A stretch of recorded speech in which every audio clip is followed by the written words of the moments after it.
एड़ी चोटी का जोर लगा करके हमारे देश का पूरा हिंदू समाज जहर उगल रहा है बेलगाम घोड़ों की तरह से। वो सड़क की अनैतिकता पर दौड़ रहा है, धर्म को अधर्म कह रहा है, भिक्षुओं को गालियां दे रहा है।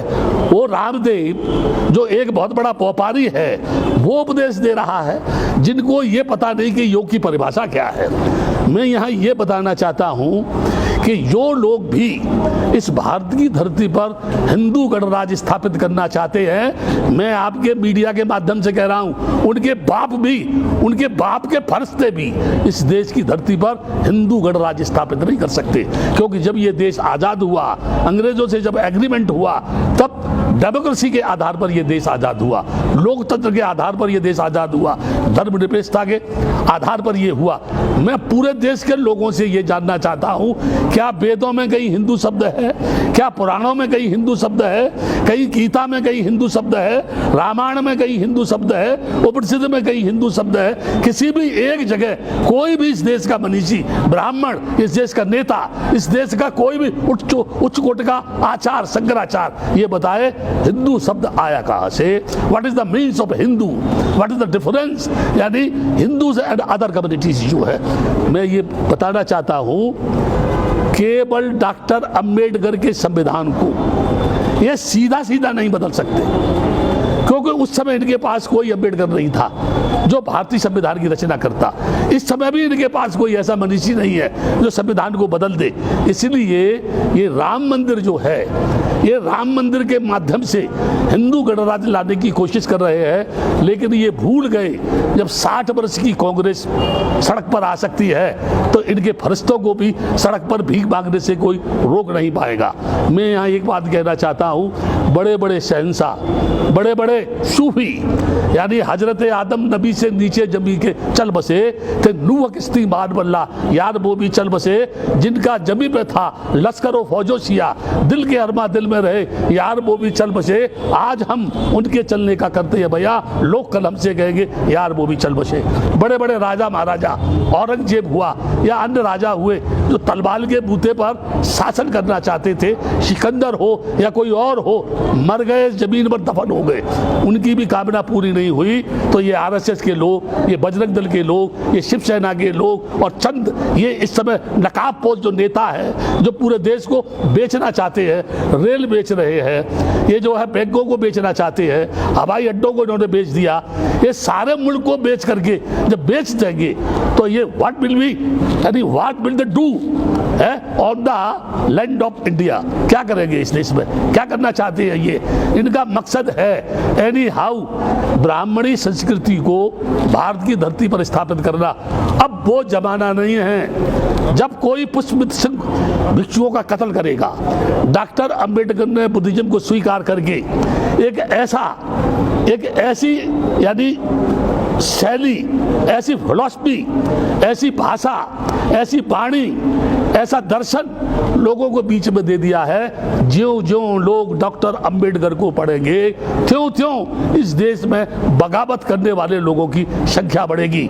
सच को कहना अगर देशद्रोही की श्रेणी में आता है, ब्राह्मणवाद की सच बात कहना अगर देशद्रोही की श्रेणी में आता है, तो मैं देश के लोगों से कहूंगा, मुझे किसी भी चौराहे पर खड़ा करके फांसी लगा दो, मुझे कोई आपत्ति नहीं है, लेकिन मेरे मरने के बाद भी मेरे जिस्म का एक एक कण ये बोलेगा ये बुद्ध भूमि है, ये बुद्ध भूमि है, ये बुद्ध भूमि है, ये राम जन्म भूमि नहीं है। अगर कोई ये कहता है कि राम जन्म भूमि है तो मुझे बताए राम का जन्म कैसे हुआ?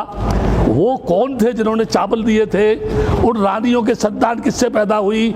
मुझे लोग ये बताएं, क्या गोबर से गोरखनाथ होते हैं? क्या मकड़ी के पेट से मकरध्वज होते हैं? क्या यहाँ यानी घास से आदमी पैदा होता है? अगर पहले होता था तो इस सदी में कहीं ना कहीं तो गोबर से कोई बच्चा पैदा होना चाहिए, कहीं ना कहीं मकड़ी के पेट में से तो कोई पैदा होना चाहिए। ये झूठे, ये बेईमान, ये बदमाश, ये गुंडे, ये लफंगे इस देश की नैतिकता का तहस नहस करके फिर से इस देश को गुलाम बनाने की ओर ले जाना चाहते हैं, जो कभी भी संभव नहीं है, कभी भी इनकी भावना पूरी नहीं होगी।